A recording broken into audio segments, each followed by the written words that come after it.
Oh, hello everyone.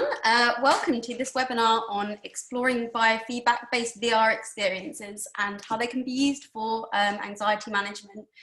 My name is Sarah Tico and I'm the healthcare lead for Immerse UK.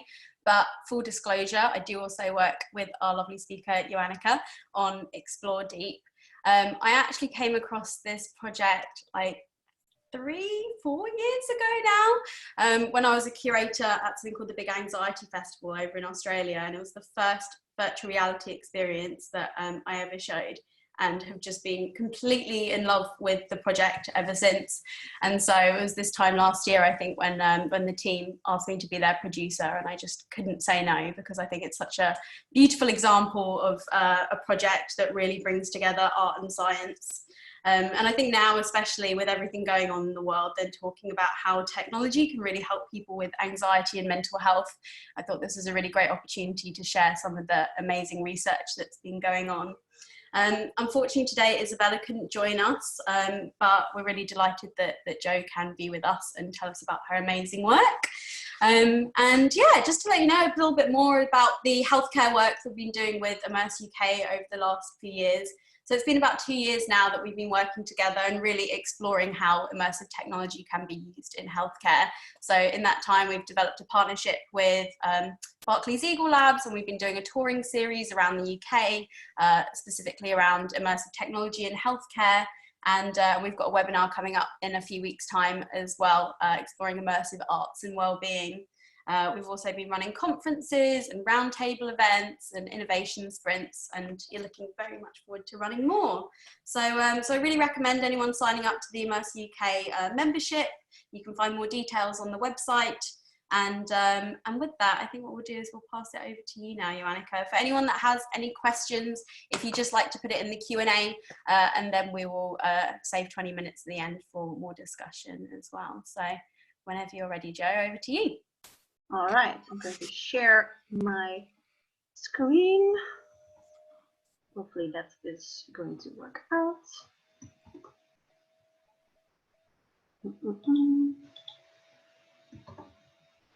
Yeah, here we go. Does everyone see it? Does everyone still hear me? Can you confirm that to me, Sarah? Yeah, all good. All right. Yeah, thank you all so much for joining us here today in this digital space. I will be taking over a bit from Isabel, as Sarah already mentioned. And for the start of this webinar, I'm going to share a little bit with you about our lab and the framework that we use there to create and design games and interactive applications for emotional and mental well-being. And then in the second half, I'm going to switch over and dive a little bit more deeper into my own research, which focuses specifically on using VR and biofeedback for anxiety regulation. I'm going to go into some theoretical and practical considerations for when you want to use biofeedback for such a purpose. And yeah, show you an example of one of the projects that I worked on, which was Deep, which is a meditative VR biofeedback game. So this is our lovely lab, lovely bunch of people. And in this lab, we focused mostly on anxiety and depression. And that is because anxiety disorders are the most common form of psychopathology in youth. So if you look at the prevalence rates, you see that about 25% of people will develop an anxiety disorder in their youth between the ages of 5 to 17 years old. And it's estimated that currently around 40% of people of these youth suffer from some form of anxiety. And a large percentage of these individuals also suffer from some form of depression symptoms as well. So you can imagine that is a big burden on these individuals, but also a big burden on our global health system as well. And then an additional problem is that even though anxiety disorders are highly treatable, there are many evidence-based programs out there. The downside is that not all of these programs work for everyone. So not everyone actually benefits in the way that we would have hoped them to. And then especially for youth, another issue is that a large percentage of these individuals don't receive the treatment that they need, or they don't even seek out treatment. And this can be due to various barriers for conventional treatments, such as, for instance, a lack of adherence, for instance, high costs, problems with accessibility, and also the stigma that is still associated with mental health treatment, and maybe sending your kids to mental health treatment as well. So in recent years, we've seen a rise in the development of digital forms of mental health treatment, so-called e-mental health programs.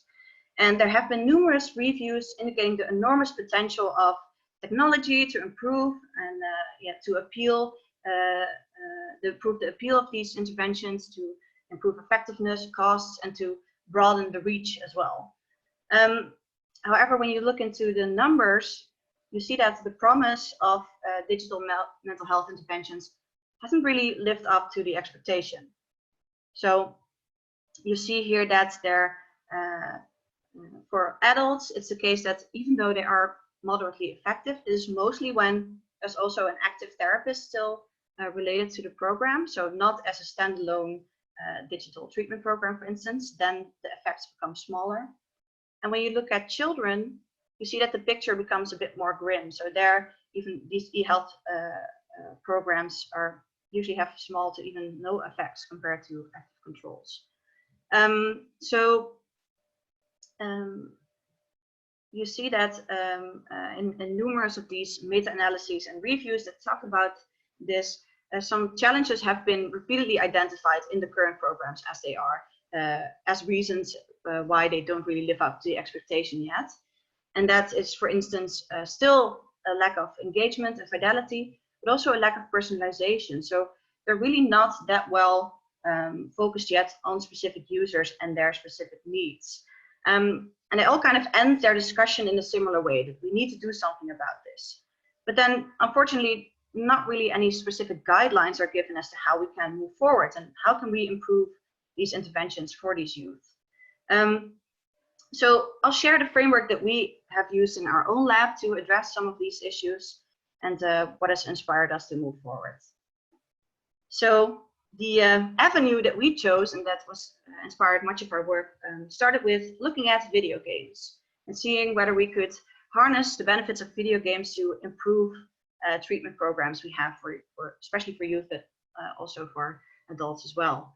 So when you think about games, they are inherently motivating and engaging. So they have a lot of potential to increase this adherence to treatment and make it a more meaningful and pleasant experience.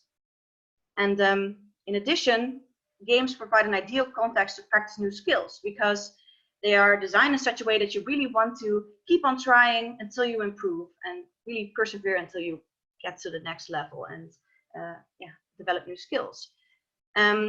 And in addition, you also get direct feedback on strategies that you use, whether they're useful or not. So you can really track your improvement in that way as well. And like some e-health programs, they might be more accessible than conventional treatment programs, but they also might be more accessible in the sense that they have a bit of a lower cognitive load. So usually games are less information heavy, they're more trial and error, and they're less didactic, less from this top-down view. And there's less stigma attached to playing games than there is to going to therapy or perhaps sending your kids to therapy. If you could just prescribe them to play a game, it might be, might kind of remove this barrier of getting treatment and getting help. Also for instance, adolescents.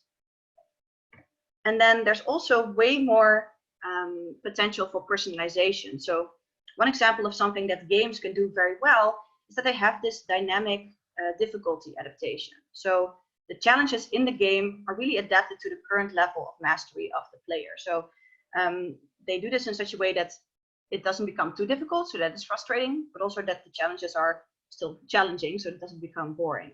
So they're really very well adapted to the level of mastery, so they can go one step at a time, higher and higher. So really this ramp up is done very well in games. So that's something that we might be able to learn from in terms of our interventions. So in the Jam Lab, our mission is to learn from artists and designers also, and to transform how mental health interventions are designed, delivered, and experienced.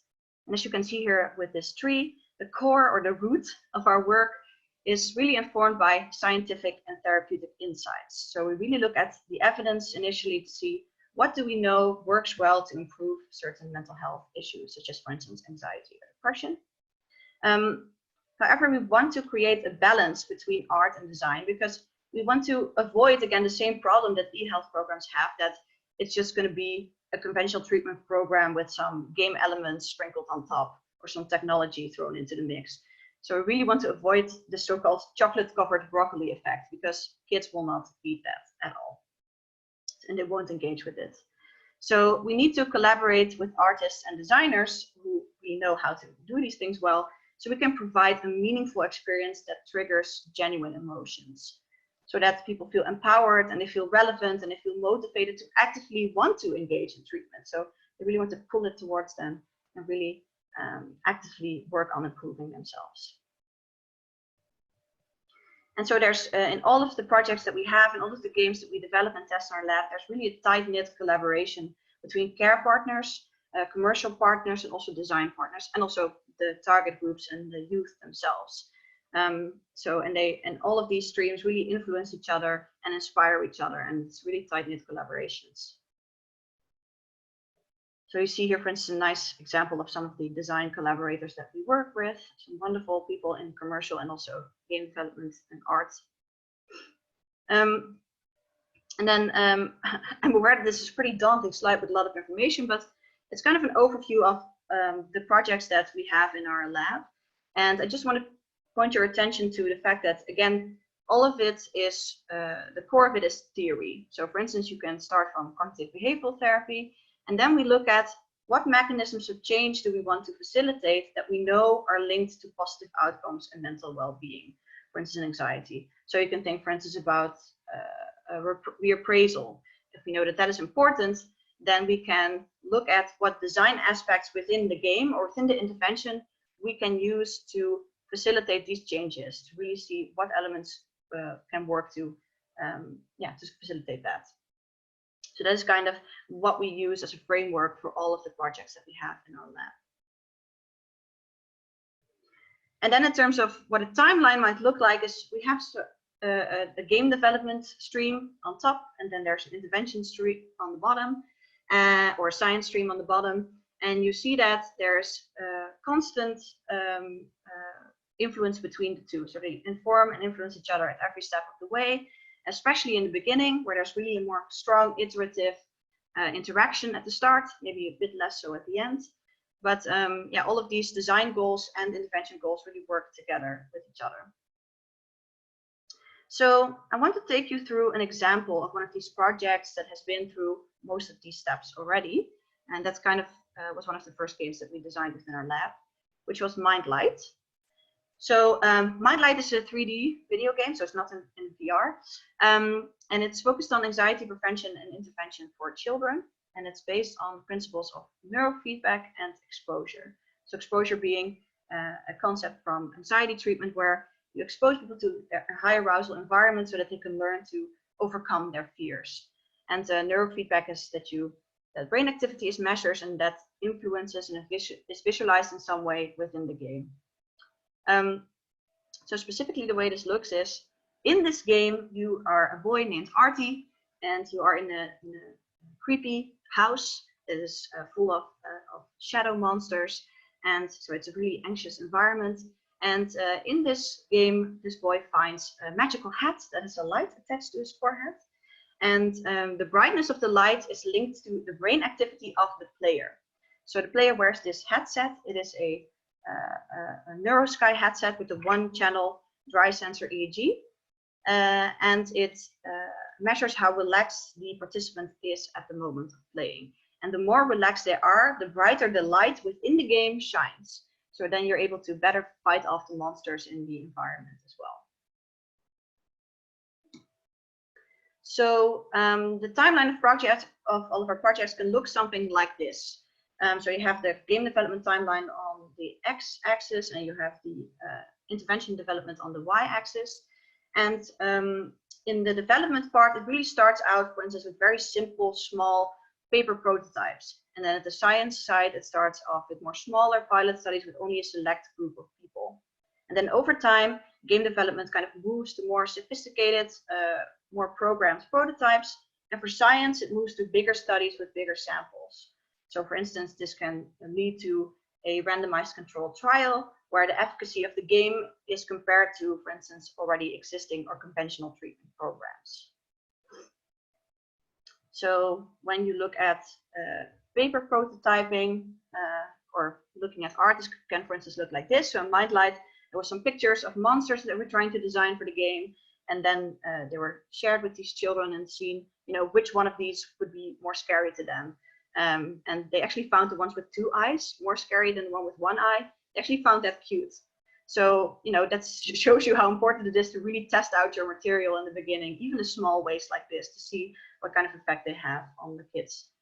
And then once you have a minimal programmed version, you can, for instance, move to more user testing. And in this user testing, it's really important that you test for emotional design. So for the intervention, we know that it's important to increase anxiety initially. So, we need them to feel scared in the game, but still want to engage and move forward. So in all of these initial user testing, the focus is really on, did we trigger the intended behavior and emotions that we wanted to have? And once you're more or less comfortable with the idea that you've reached the behavior, the emotions that you wanted, then you can move on to, for instance, the randomized controlled trial to test the efficacy, to test for the outcomes and test for transfer. So that's also what happened with MindLight, which was done by our colleague Elke Schoonveld. And there there were anxious children were either assigned to 8 weeks of practicing with MindLight or with a conventional treatment program, which was based on cognitive behavioral therapy. It was called Coping Cat. So that was one of the golden standard of treatment as there was available in the Netherlands at that time. And the efficacy of those two were compared against each other. And as you can see here in the graph, you see that MindLight, which was an applied game, which was fun to play, was just as effective as a conventional treatment program. And if you look at the effect sizes, it even seems that those of MindLight were somewhat higher even than what can be found in these CBT programs that are out there. So that was very promising for us, and kind of confirmed that we were on the right track, and there's really something to working together with and learning from game design. However, it's always important when we're talking about this, the positive influence of technology in game design, to kind of also address the elephant in the room, which is that there's still kind of a persistent view out there and concern out there that screen time and gaming and technology can also have negative effects on youth and on adult mental well-being. For instance, thinking that it might make us even more isolated, even though we know that this train of thought has been there for a very long time with also other forms of media. But yeah, the concern is out there. You see this reflected in some of the headlines that you will see in papers out there, linking social media to depression or video game addiction, things like that is what you will see. And some go even as far as saying and asking, have smartphones destroyed an entire generation? So we're kind of all familiar also with the common idea of the youth, being glued to their screens and missing out on genuine connection. And that is because we know that connection is very important. So the proximity of other people or even the support of other people can really help us to better deal with adversity. So it makes sense that if you think that it makes you more isolated, that would be a problem. However, when you look at the science, then on multiple occasions it has been indicated that actually this link between screen time and digital tech use and the decrease in mental well-being is not supported at all. So it's non-existent or minimal at best. So they seem relatively unfounded, and it also leads to a question of maybe we're trying to solve yesterday's problems. Maybe we need to update our view on how these youth interact with technology and interact with games, because yeah, maybe we just have to update our view on that. So where you might see a kid here just playing by themselves alone and just focused on the game, they might, you see that in these digital worlds, they're really interacting and talking to each other about real life issues, and they're really connecting in a very different way. So the digital life and the real life are blended more and more together for these youth in these digital spaces. So we feel in the lab that, you know, we see these digital spaces as the portals through which youth develop their identity and the way that they build their relationships. So we have to really just study actually more why they use these technologies, why they use social media, and to learn from it, and so we can tune it to facilitate it in a more healthy way, so we can, you know, facilitate healthy identity exploration, social interaction, and emotion regulation. So really taking a closer look at why they do what they do and whether we can kind of learn from that and use it in our work.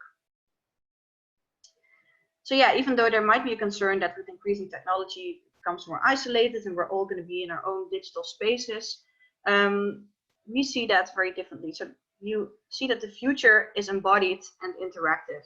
You already see that in current developments that are happening in the technological space. So it's increasingly a blend between the real and digital world. It's increasingly social and interactive.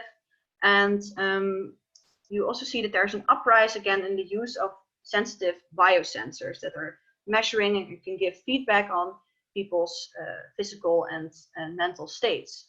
And so we really believe, for instance, that we can combine these immersive virtual spaces with sensitive biofeedback, especially that might be a nice way to move forward for mental health interventions. And there's, I'll give you an example of that. So there's Deep here on the left, which is one of the projects that we've been working on, which I'll tell you a little bit more about later.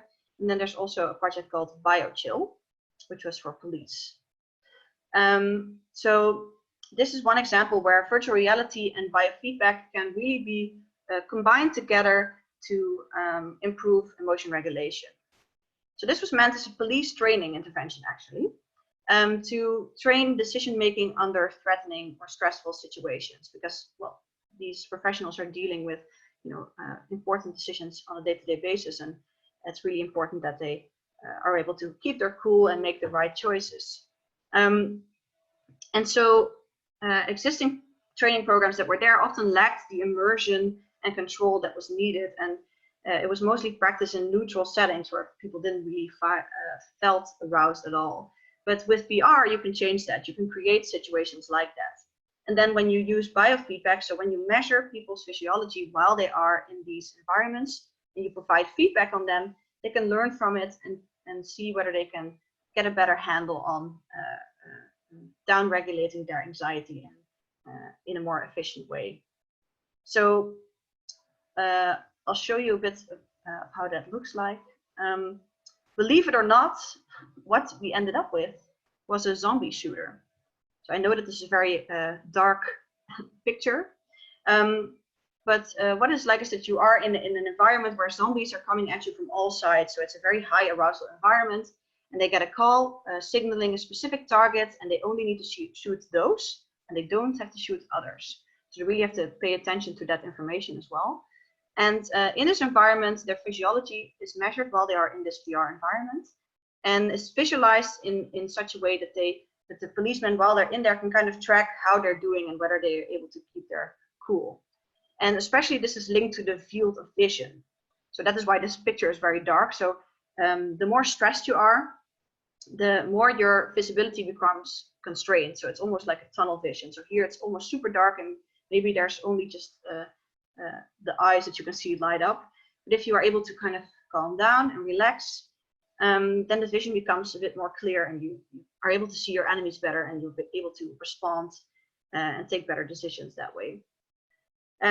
So you can see that this can be used not only as a training, but because we are measuring this physiology while they're going through it, you can also use that as a way of assessment. You really have these reports at the end showing how they did in terms of actual performance in the game. So did they shoot the correct targets? But you can also show them how well they did in terms of self-control. So they can really see, okay, well, I tried halfway through to keep my breathing calm. Did that work out? You can really see that then here in such a graph, whether it worked or not. So you can really see that a combination between VR and biofeedback is a really nice way to improve anxiety regulation. So yeah, in the second part, which I will switch to in a second, I will go a little bit deeper into taking a step back a little bit more why I think biofeedback has so much potential for use in VR, and share some theoretical and practical considerations. And I'll share some research that we did on Deep, the game that I mentioned before. So I'll try and switch to that presentation right now.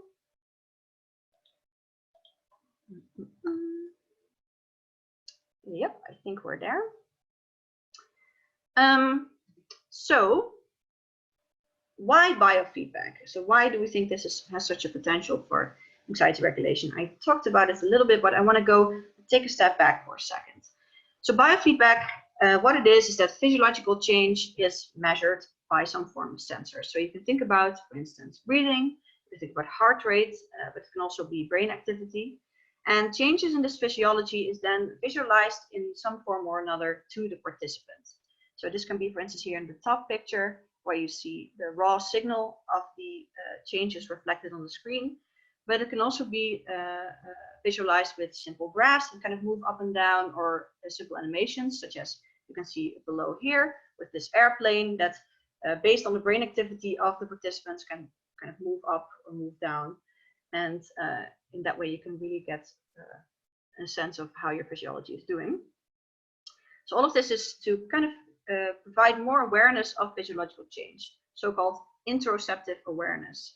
Because we know that interoceptive awareness, being aware and being able to monitor your physiological signals, is very important for effective emotion regulation.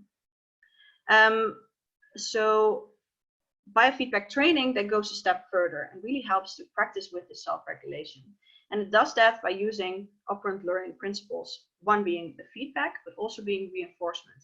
So certain levels of activity are rewarded in some way. So you can, for instance, imagine that you're going through this, and then a pleasant sound is given when your activity is on an adaptive level. But you can also do it, for instance, here with that plane. So you see when it is at the desired level of activity, then it's in the correct position, and then maybe you get rewarded in some way.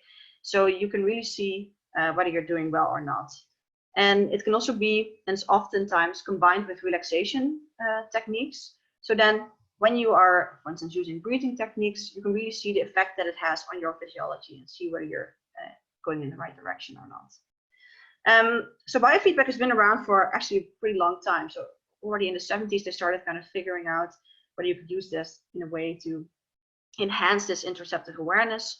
And there's also some evidence out there that it can be used and is effective for a variety of things. So for instance, pain management, but also for anxiety and stress regulation.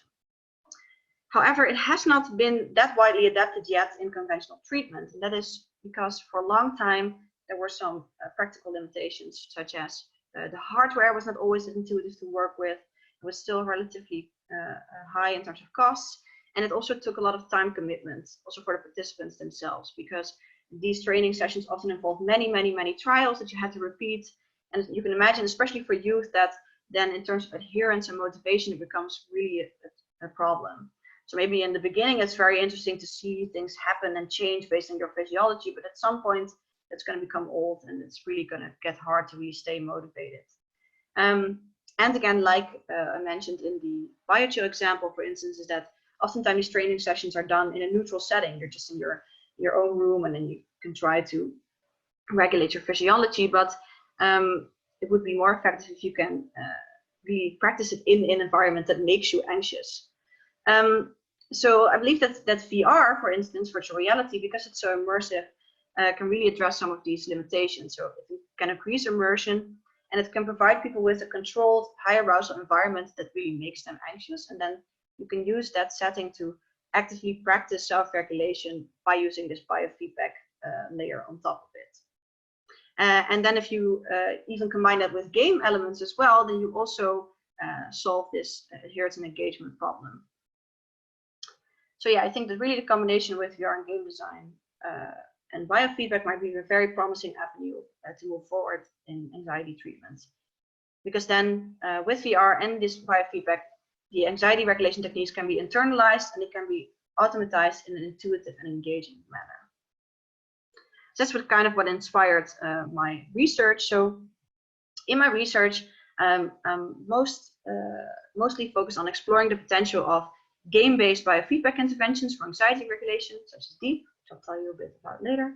And it's not that I just want to know whether they are effective or not, but I also want to know what makes them effective, and also what changes over the course of these training sessions, and what elements are important in there to lead to positive changes in anxiety, for instance. And can we learn from that so that we can develop better interventions in the future?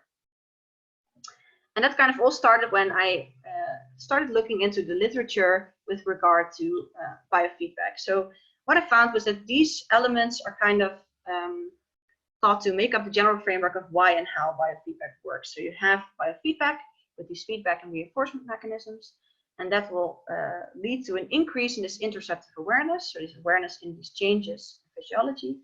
And it makes it so that you're better able to regulate your physiology, and that might be related to better outcomes in anxiety. So it will decrease your anxiety as well.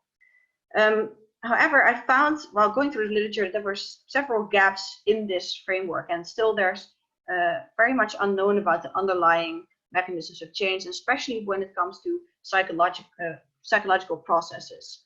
And I won't go into detail for all of them, but for instance, when you look at interoceptive awareness. So we know that this awareness is very important for emotion regulation, but merely increasing this awareness might not always be good.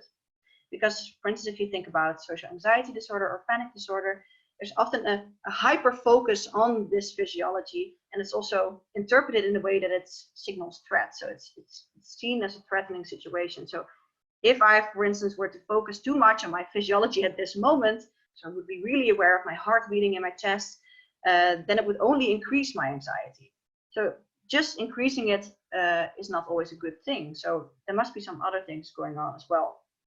And one of these things is really, it matters how you interpret these changes in physiology, and how you interpret whether you believe that you're able to influence these changes or not. Especially in biofeedback, I think this might be very important. So I kind of adapted this framework and started looking for appraisal mechanisms and the psychological mechanisms that were linked to, that are already known, that were linked to anxiety and also anxiety treatment outcomes, but also that might ones that might be particularly relevant for interventions that use biofeedback, particularly relevant to measure, but also to maybe facilitate in these programs to lead to positive outcomes. So examples of that, I'll walk you through a couple of these. So there's, for instance, self-efficacy, which is the belief in our ability to deal and cope with certain situations, which is one example of something that might be important. Then there's locus of control. So people can either have a more internalized locus of control or an external. If you are internal, that means that you believe that you yourself are able to influence the outcomes of certain situations. Whereas if you have a more external locus of control, you think that it's more about situational circumstances that lead to those outcomes. So especially if you have the more in control you feel, the less anxiety usually you feel in certain situations. And then there's also threat challenge appraisals, which have been linked to self-regulation. So if you see, for instance, this increase in arousal, if you notice that, and then if you think about, if you are able to see it as a challenge, that means that you receive that you have enough resources to cope with the demands of the situations. Then you see it as a positive challenge. But if you feel like you don't have enough resources to deal with this stressful situation, then you see it more as a threat. And especially if you are able to see things as a challenge, that is linked to better self-regulation. So all of these three elements have been linked to anxiety, but also to better self-regulation. And I think they might be especially relevant in these biofeedback training situations, because you can imagine that, for instance, in the beginning, you don't really have an idea that you are in control of stressful environments. But if you practice and you see that, hey, wait, I am able to calm myself down, I am able to control my physiology, then maybe that changes things. So some of these changes, like changes in interoceptive awareness and these appraisals, might already happen in single individual training sessions. However, only with repeated practice can then overarching concepts be changed. like for instance, your general propensity for anxiety and how you in general respond to and recover from stressful situations. I also believe that it can then attribute to, for instance, your general idea of the malleability of change, which is so-called a growth mindset. So if you have a fixed mindset, that means that you believe that there's just a certain amount of, for instance, when you have a fixed mindset about intelligence, that means that you think you're just born with a certain amount of intelligence and there's not really a lot that you can do to change that. Whereas if you have a growth mindset, that means you think that you're able to change very fundamental things about yourself over time and with practice. So I believe that with this repeated practice, with biofeedback, you can be able to change these certain overarching longer things about yourself. So all of these digital changes can really only be achieved with repeated practice, and perhaps only when certain criteria are met when it comes to these changes in appraisal. So maybe only when the change happens in a positive way in terms of control, in terms of self-efficacy, in terms of changing from a threat to a more challenge appraisal of arousal. Only if that happens, then it can lead to positive changes in anxiety. So if you identify these mechanisms, and if it's indeed the case that they're very important, then you can tweak these biofeedback interventions in a way that better facilitates them. And I have a review where I outline some of these suggestions for design. But for instance, when you think about intersective awareness, you want it to be a balanced form of awareness instead of this hyper-focus.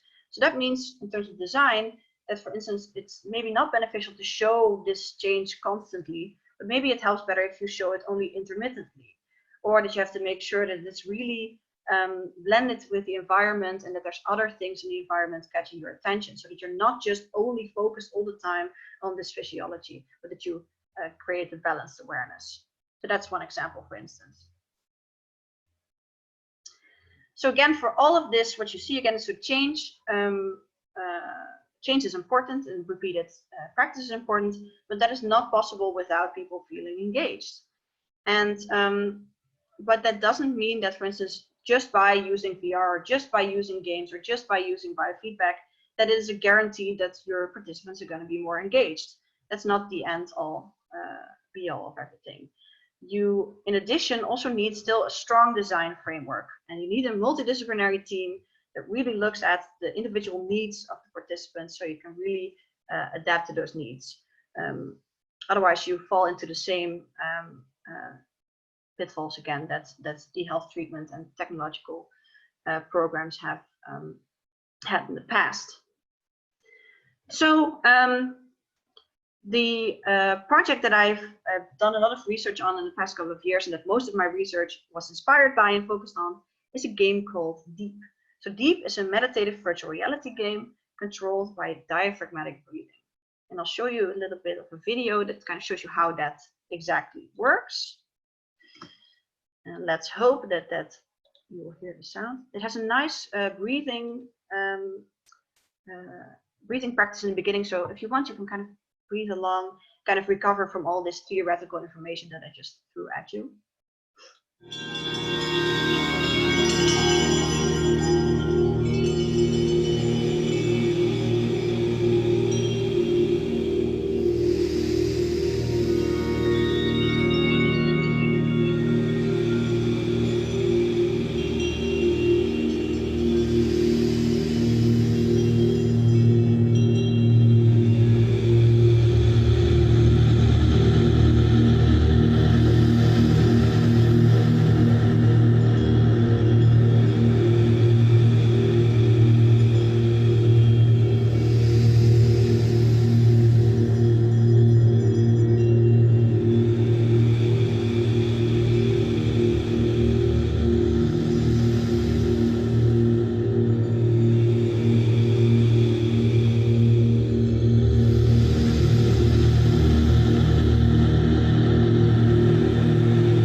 So what you could very nicely see in this video is that the breathing that people do, which is measured by this belt, which has a stretch sensor in it.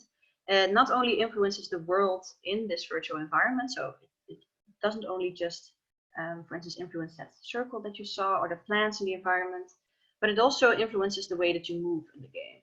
So if you, for instance, breathe very shallowly and you're very high up here, which you usually do when you're, for instance, very panicked or anxious, then you more or less stay on the bottom of the ocean. But if you're able to kind of lower your breath and do these deep, calming, diaphragmatic breathing, if you use that, then you're able to move forward better and explore better in this beautiful world. So in that way, this deep diaphragmatic breathing is nicely reinforced.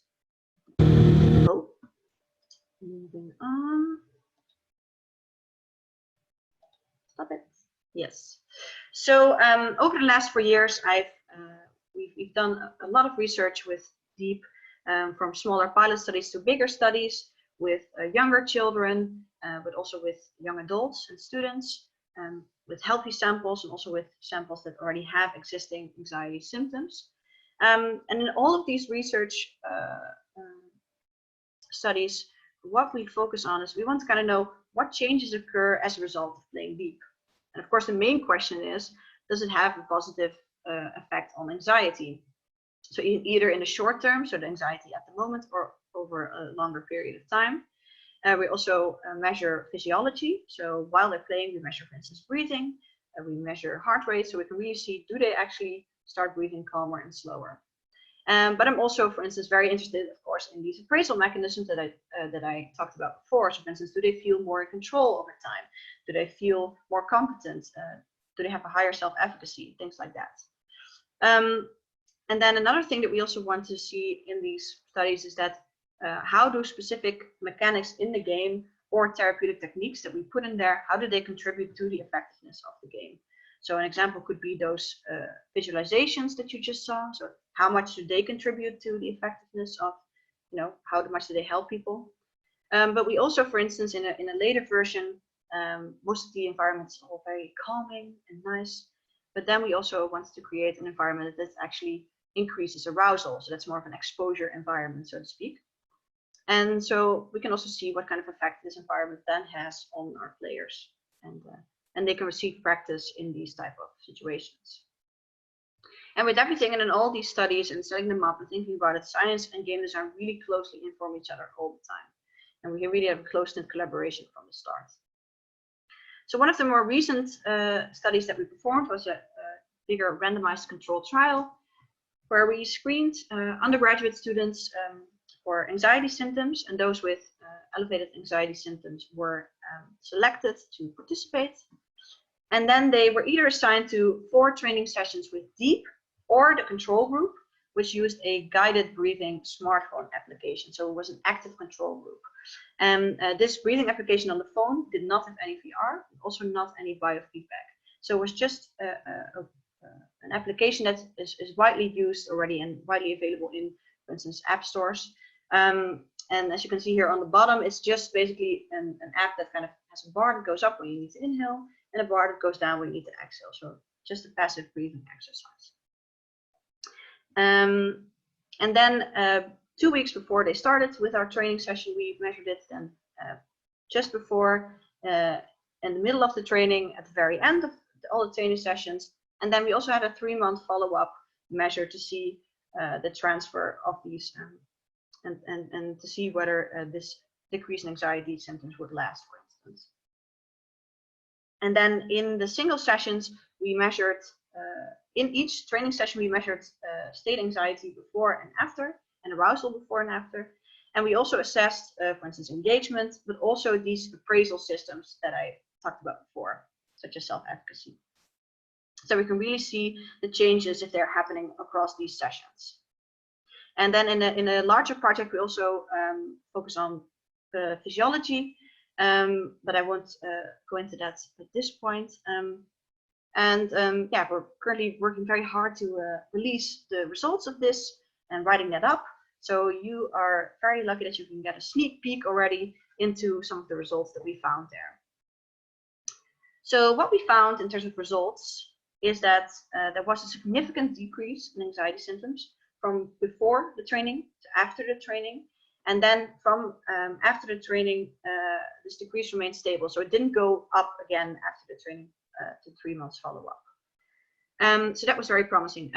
However, this was the same was the case for the control group. So both the players who used DEEP and the people who used the guided breathing application both decreased in anxiety symptoms. So in that sense, they have similar effectiveness. And when you looked at the single sessions, in every separate sessions, you saw that there was a decrease in their feeling of anxiety from before to after. So they really felt more calm after they played the game, except for instance for when these exposure environments were there, because of course they were meant to increase anxiety. And so then if you look at, so in overall, the two groups performed similarly in terms of anxiety outcomes. However, when you look a bit deeper under the surface and you look at these appraisal mechanisms that I mentioned before that are clearly linked to anxiety treatment outcomes and also better outcomes in anxiety over the longer term, you see that more seems to be happening within the DEEP group and not so much in the control group, so the ones that use the app. So an example of this is that in the DEEP group, users really significantly increased in their self-efficacy over the course of these different sessions, and also in their observed resources to cope, which is linked to this threat challenge appraisal that I talked to before. So they really showed an increase in that, whereas in the control group, they really did not change at all in these appraisals, in any of these appraisals, not a control, not in self-efficacy. They really stayed in the same way. So then you can really see that, for instance, this biofeedback seems to really add something to mechanisms like that. How these changes in appraisals were linked to anxiety? Well, overall, we saw that higher self-efficacy, more internal control, and more perceived resources were related to stronger decreases in anxiety. So, you know, the more competent you felt, the better they were able to regulate their anxiety, for instance. And then for self-efficacy and these threat challenge appraisals in particular, so for instance, the perceived resources, these seem to be really supported as mechanisms of change that were unique to biofeedback, because they only occurred in the DEEP group and not in the control group. So only those in the DEEP group improved, for instance, in self-efficacy and the perceived resources to cope. So that was the changes that we found between the group.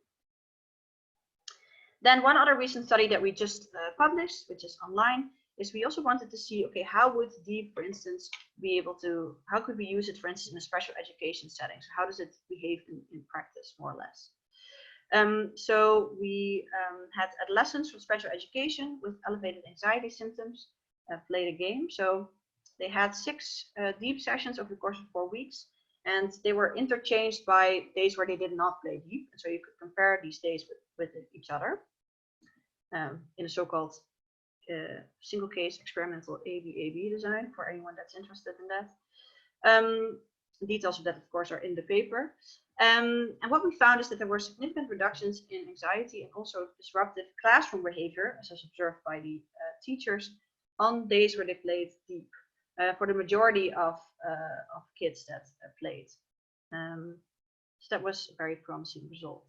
And as for how long this relaxed state lasted, we saw that the relaxed state lasted for about 2 hours after they stopped playing the game, which is also very nice to see. So, take-home messages. So combining virtual reality, biofeedback, and game design is a promising avenue for anxiety treatment, for instance, things like DEEP. Cognitive mechanisms should be taken into account when testing and designing biofeedback-based interventions. And multidisciplinary collaboration and a strong design framework are needed to facilitate and to achieve adaptive and lasting changes. Then I have one final slide. So what is next? What is next for DEEP, for instance? Well, there's more research results coming up. They plan on releasing an Oculus Quest version in August and September. And at that point, they're going to open it up to do some implementation trials with select care partners and working hard on expanding the DEEP universe. As for me, I'm working very hard to complete my dissertation at this moment. And then afterwards, when I finish it, hopefully I'll be able to continue my work to bridge the fields of science, healthcare, and tech innovation. And that I can continue to work on these cool interactive projects that can contribute to a better understanding of human behavior and that can improve mental health in an embodied and playful and meaningful way. So yeah, to infinity and beyond. And yeah, that was it. Thank you. All right. That's very weird, recording as one audience. Yeah. Blimey, amazing. Thank you so much, Jo. That was absolutely fascinating. And there's so much about the research that I just didn't even know about yet. So we've got about 9 minutes left. And so what we'll do now is just open it up to Q&A. So we've got 2 questions from Naweed and Steve that seem quite similar, which is what biofeedback measures would you recommend? So for example, EEG, heart rate, skin response, etc. Yeah, as for what I think would be most useful, I think there's also one particular paper, I can't really come up with the exact one, but they actually compared the 3 of them together. And then they saw that breath usually outperformed the other 2. And a reason why I would also, of course, because I've worked with breath as well a lot, but the reason why I think it works so well, specifically breath, is that you really can feel the control that you have on your breath. So it's less abstract.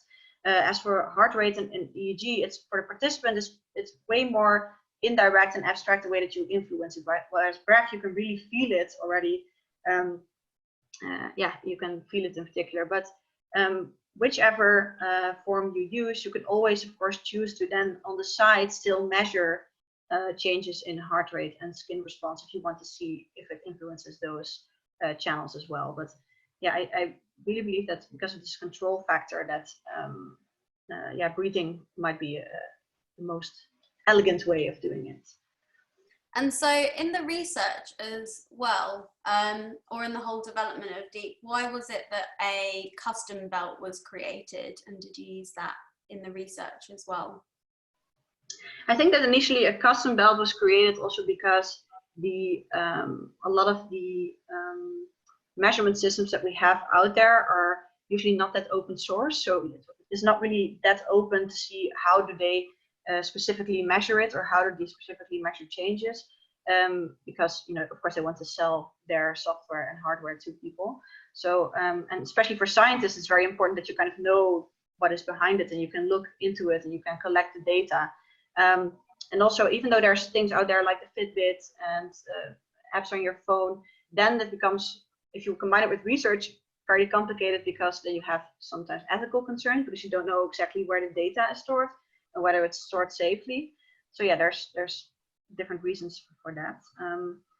But yeah, but still, if you use your own way of controlling, then you have other issues, because of course then you don't really have the support of these huge companies behind it. So you have to figure it out yourself. Cool, thanks. That's really helpful. All right, I'll move on to some other questions. I think we've got quite a few coming through. So a nice message from Jane Cox, who says, fantastic presentation, thank you very much. I'm really interested in the relationship between engagement and emotion activation, and you've talked a little bit about that here. One of the things I found in my PhD research is that one of the most important psychological processes that foster change in games is dynamic relief, essentially emotional engagement in the subject matter, story, characters, etc. So my question, have you explored emotion activation in games? And if so, how did you operationalize and measure it? And does it correlate with engagement? Very good question, very interesting indeed. I think in terms of DEEP, it wasn't very specifically measured. I think what comes closest to it is that we had some measures of whether they felt immersed in the world itself and whether they felt motivated to further explore it and things like that.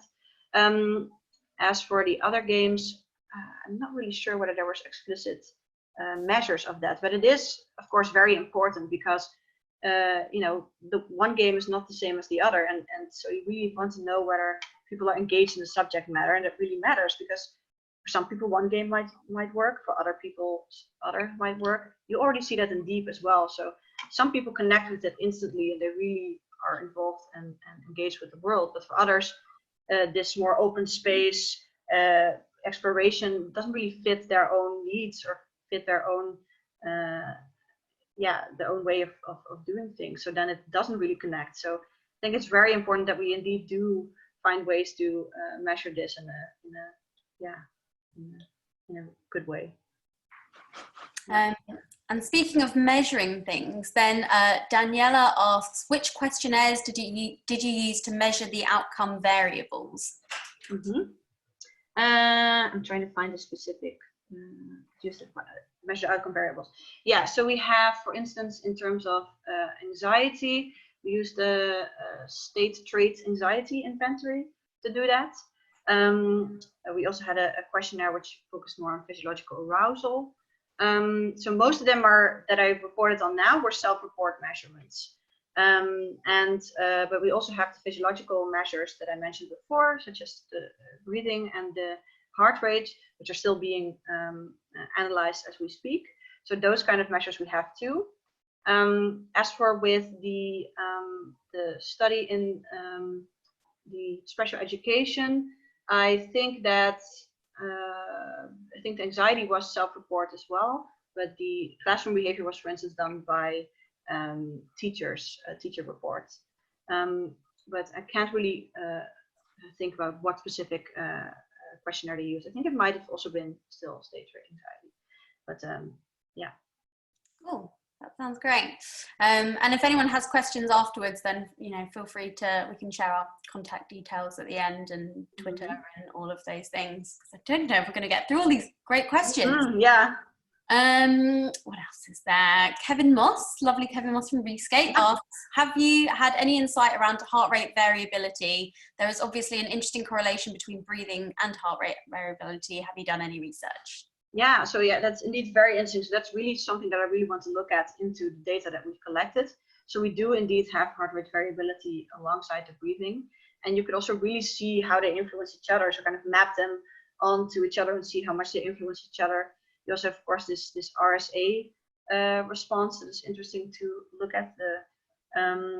So yeah, it's something that, so I don't have an answer yet, but for just the initial, by looking at it, we did see that there was a very strong influence on each other, of course, in terms of heart rate variability and breathing. But as to whether heart rate variability increased or decreased over time, I don't have an answer to that yet, but it's something that's very interesting to look at.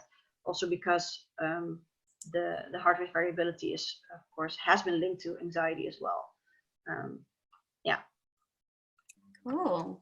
And Zoita asks, how do you see the application of VR exposure therapy combined with biofeedback in dentistry? I'm a dentist and have been interested in techniques to alleviate patient anxiety and phobias.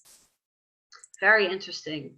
Yeah, I especially in terms of dentistry, what we've been thinking, also talking a lot about, is that could, for instance, be already very useful to have something like this in a waiting room. So even before you go into the actual procedure, that you're able to, kind of go into this VR environment and kind of relax yourself before you go into the actual procedure. Because if you do it while the procedures are happening, of course, the glasses and stuff are becoming way more portable, way more accessible all the time, but I think they might still get in the way somehow. So it would be interesting to see whether that's practically possible to do things like that.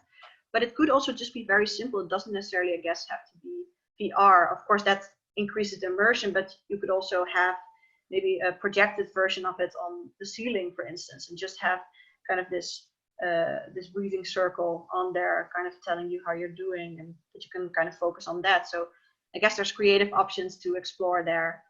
But yeah, I think it would be very interesting to look at that, indeed. Yeah, absolutely. Because even on my Fitbit, then I have a similar thing where it's like a sort of breathing exercise. And again, it's just like a circle expanding and contracting.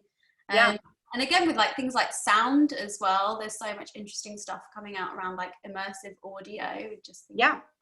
How to get so because of course it would be a plus side that you don't really feel the anxiety of being in this room and seeing all the equipment, because that's of course nice if you don't have it. But if you could already close your eyes and didn't have this sound there, that might really work out. But yeah, absolutely. But yeah, I think that's a really great question about where to use it. And I think, it's interesting to think about where a lot of these different therapeutic applications can find a home. And at the moment, distribution is such a huge problem. And I think, there needs to be much more of a strategy in how loads of these different experiences are implemented. And yeah, I think dentist offices, even waiting rooms, like when you're killing time and feeling anxious, and in schools as well, it seems like there's lots of places for them to go. I saw an interesting question here about accessible consumer hardware that you would recommend for prototyping. So for instance, a Muse headset, yeah, that's possible. I would also recommend, we're doing, for instance, with the police project, Bitolino is a lot of hardware that we use there. So it has pretty accurate, so they also, our PhD students really looked at, whether they're can be validated or not. So they're pretty accurate and valid, but they're easy to implement. And also there's a lot of open source resources for that, also for the analyzing and for processing that as well. So that's a very nice plus point. So better than, for instance, other things that might be more expensive and bigger in terms of hardware. So Vitellino is something I would really look into for that. What do you think about the Muse headset? I think that's something David mentions, if it's worth exploring, something like that. Yeah, I think we have some colleagues in residential care that have looked and used the Muse headset as well. And it seems that they have some nice results with that. I'm not really sure how, again, like the Fitbit and other things, how much access there is to the actual data from that to really look and be able to analyze the signal, because that's sometimes an issue with these, commercial type of software. But yeah, but I think it is a nice way and fairly accessible and also practical way to have a simple connection to, for instance, a phone application or something like that. I think they had nice results with that as well. Yeah, absolutely. I'm really conscious of time, and I know we've run over a little bit, so I may have to leave it there, but there are so many questions. I think what I might try and do at the end is screenshot them and maybe see if we can answer some more online. But thank you so much. That was really helpful, and I hope that that's been interesting and useful for everyone listening.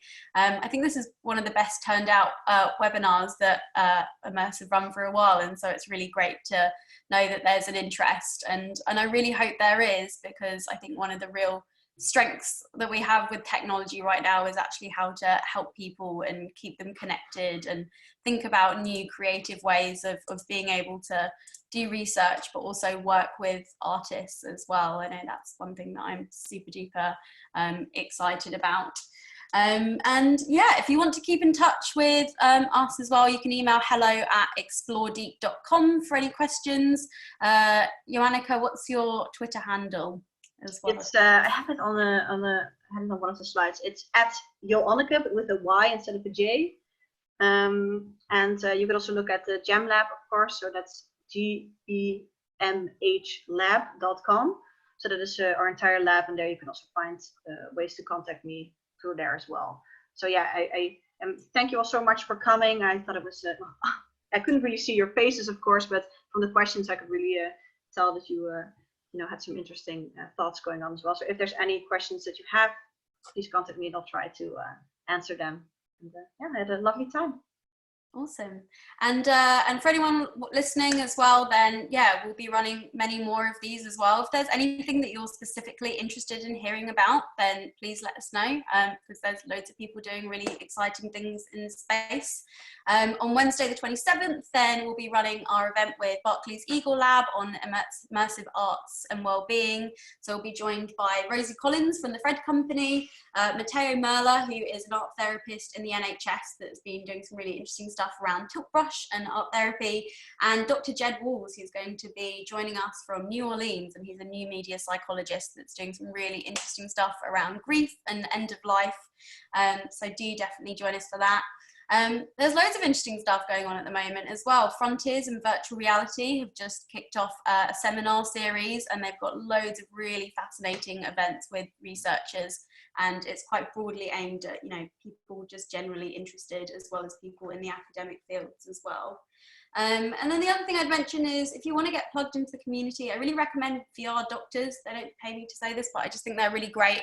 And it's an online group on Facebook, and it's a really nice place just to ask questions. So loads of the questions you have here today, I'm sure there'll be people on the group that would be really helpful in that as well. So I think that's everything. Thank you so much to Anita and all the team in Immerse UK that worked tirelessly to put these things together as well. It takes quite a lot of people to put together even quite simple seeming webinars. So huge thank you to all you guys as well. And thanks again, Joanneke. That was awesome. You're very welcome. All right. Thanks, everyone.